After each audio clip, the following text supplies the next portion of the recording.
to the show that never ends. We're so glad you could attend. Come inside, come inside.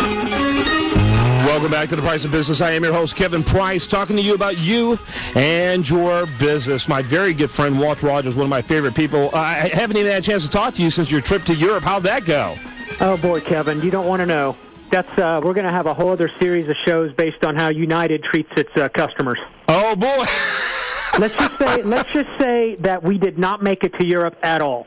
Oh, my goodness. Are you serious? Yep, absolutely. Well, really will do another show, and I don't want you in a bad mood. So let's just... Yeah, no, I'm in a great mood. I got to spend 40 hours in O'Hare. Oh, my God. I did the same thing once, but it wasn't O'Hare. It was JFK. Oh, my goodness. I slept on a floor. Okay, we'll talk about that, but we'll talk about it at a different time.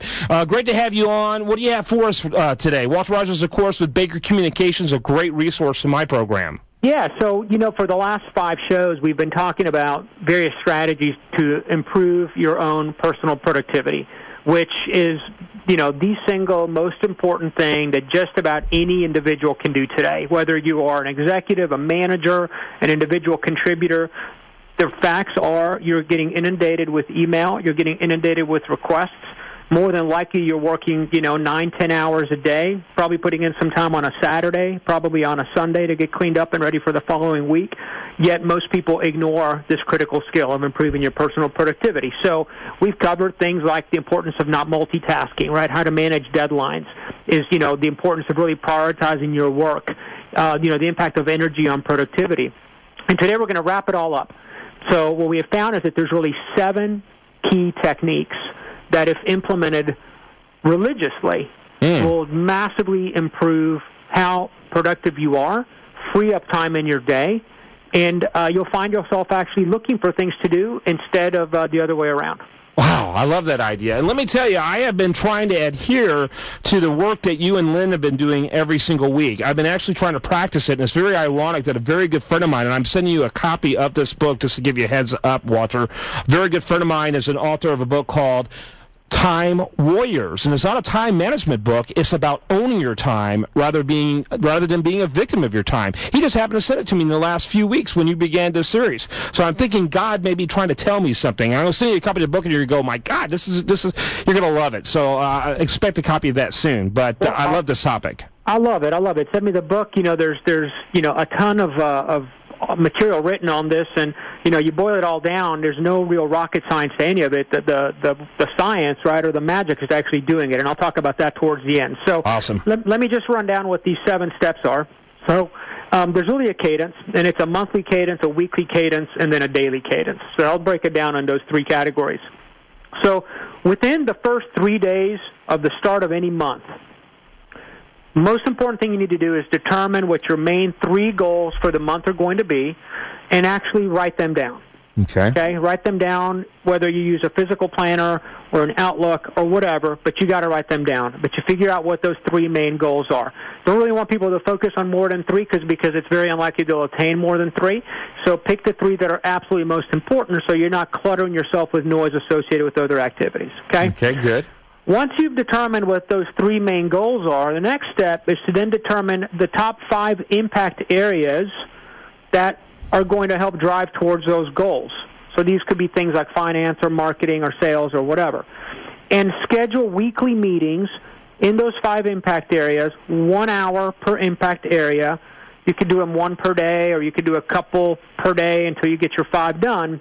But pick your 5 impact areas, schedule them in your calendar, make those non-negotiable times, so you will hold those, and then make sure that at those meetings you have in attendance anybody that you need to make whatever decision is needed for that impact area that's going to support you achieving that goal. Okay, so the meeting is designed to support specific goals that you've developed. Yep, exactly right. And That's you could have exactly several right. people, or maybe just 1 or 2. It depends on what the needs of the goal is. It's exactly right. That's or fantastic. it could just be you. It might just be you by yourself, right? But yeah, and it may just be coffee. Doesn't mean you have to take everyone out to lunch or whatever. You're just getting together with folks. Yep, that's right. And you can do it over the phone. A lot of us today work with teams that are all over the country, so it doesn't even have to be a face-to-face meeting. And then what you'll do is you'll hold all of your weekly questions, all the weekly noise, right, that'll come up as the week unfolds, and you just, put those in a bucket, and you just deal with those all together as a unit during that impact meeting, so that you're not reacting to stuff all throughout the week. Okay? Okay.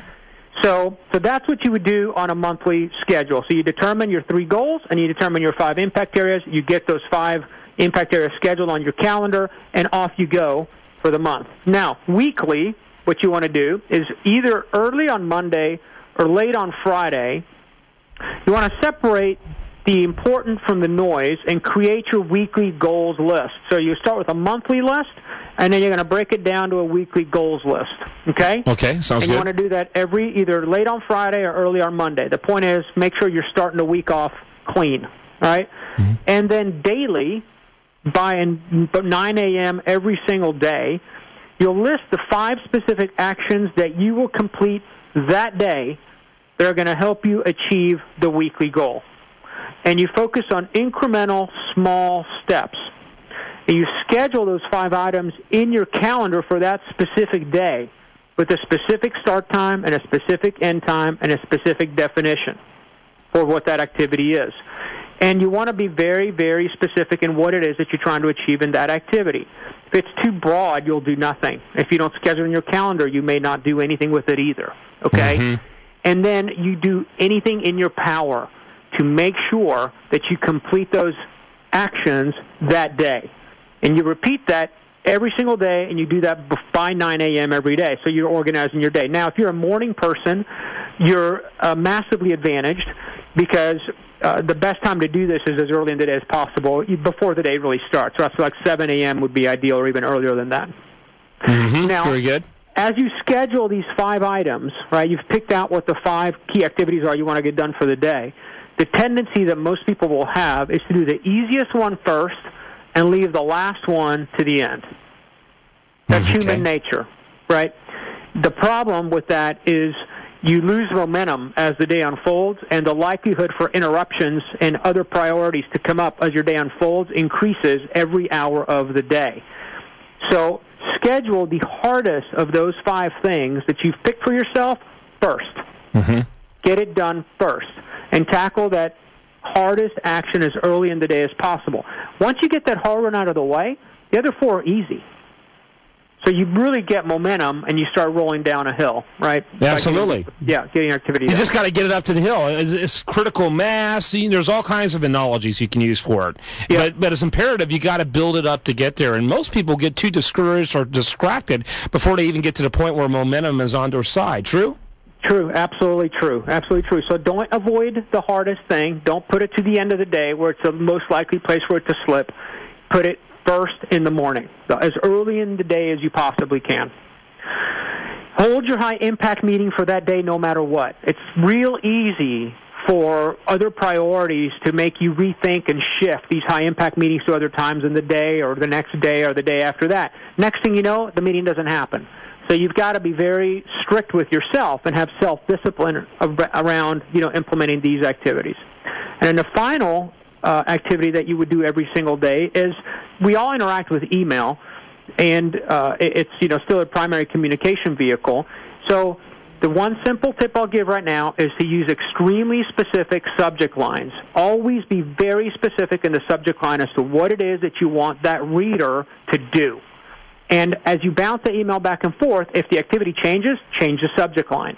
But most people will just retain that same old subject line that might be 2 and 3 weeks old when the complete focus of the email has changed. So if you ever have to go and retrieve it, it's really difficult to find. Yeah, absolutely. So how do you map this? How do you write this out in order for it to be a coherent strategy? Where would you suggest someone begin? Because one of the things that I've figured out is that it's imperative for you to have multiple levels of goals, ranging from short, mid, and long term, or you're never going to accomplish them. If you have nothing but big goals, they only become dreams. So how do you begin the mapping, if you will?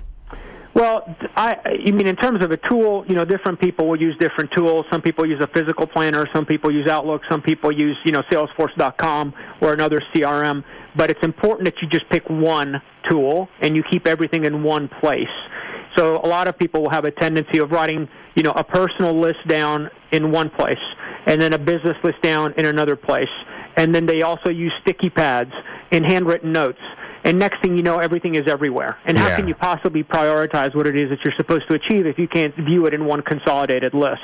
Right. Right. So my preference, and I've configured Outlook very specifically now, so that it really focuses on the tasks that are supposed to be completed instead of the email flow. Because if you're focused on the email flow, you'll never get to the tasks. That's a really tempting place to stay because it feeds that human, instant gratification need. So I've reconfigured mine to really focus on the task, and I've consolidated all my activities in one place, and that's where I start and end my day. Awesome. Great stuff. Great content as always. I encourage people to listen to the entire series.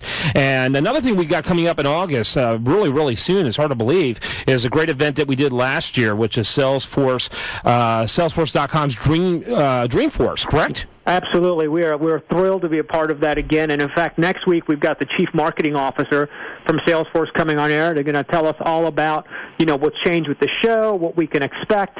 There's going to be a lot of buzz with this event as well. Last year, I think there were, 20,000 people that attended, and, the year before was 15,000, so who knows, this year they might get to 30,000. Yeah, it's going to be quite an event. Well, we're looking forward to having you there. I haven't had a chance to tell you, but we plan on doing a 3-hour special from there. 3-hour special. So you guys need to add 4 more interviews. How's that? So we're excited about that. Wow. We've got to make sure Lynn knows that. That's good. We're going to have a great time. We're having a meeting next week about it. Very exciting. And you can see why I love having Walter Rogers on. He's both a great friend and a great business associate and a brilliant mind when it comes to business. 5 great practices that you need to be practicing more after this on Talk 650, powered by CBS Radio.